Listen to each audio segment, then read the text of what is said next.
lundi 7 août, Serge Lama a accordé un entretien à Élodie Suigo pour France Info. Le chanteur de 80 ans est notamment revenu sur le terrible accident de voiture dans lequel il a été impliqué en 1965, qui a coûté la vie à sa fiancée de l'époque et à son chauffeur. 60 ans de carrière, 24 albums studio, 9 albums live et des tubes à l'appel. Serge Lama est assurément l'un des grands noms de la chanson française, parolier de génie et artiste à part entière. Pourtant, la brillante aventure du chanteur semble avoir connu son épilogue. Fin 2022, il sortait un nouvel album, le dernier de son propre aveu.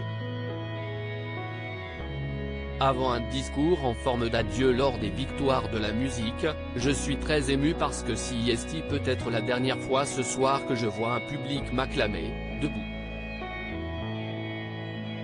Si est même certainement la dernière fois, parce que vous savez, j'arrête les frais, mon corps ne peut plus suivre, je veux pas chanter assis, je refuse cette éventualité concéda-t-il. Un corps qui, il faut le dire, est sans doute en souffrance depuis bientôt 58 ans et ce terrible 12 août 1965. Je me disais que le chauffeur était très neuf à l'époque, Serge Lama débute tout juste sa carrière et se lance dans une grande tournée, puisqu'il fait la première partie de son ami Marcel Amont.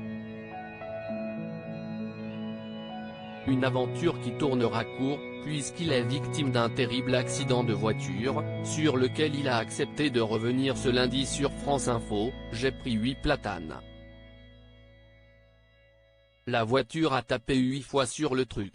Il y avait un camping qui n'était pas très loin et les gens sont venus assez vite donc, ils ont alerté assez vite aussi. Alors je me souviens, je me vois sur la route, couché comme ça.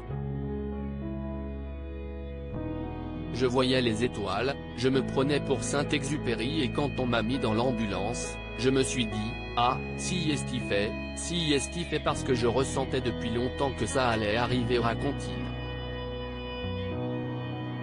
Mais le chanteur n'est pas seul dans la Peugeot 404.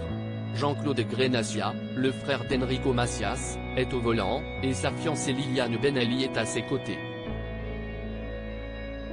Les deux ne survivront pas, ce qu'il n'apprendra qu'un mois plus tard dans son lit d'hôpital. Je l'ai senti pendant toute la tournée. Je me disais que le chauffeur était très neuf, il venait juste d'avoir son permis de conduire. Il faisait 2 tournées en même temps.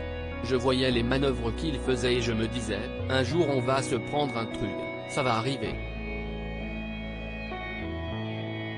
Eh bien, si est arrivé ajoute Serge Lama, bien décidé à profiter du repos de la retraite pour soigner son corps meurtri.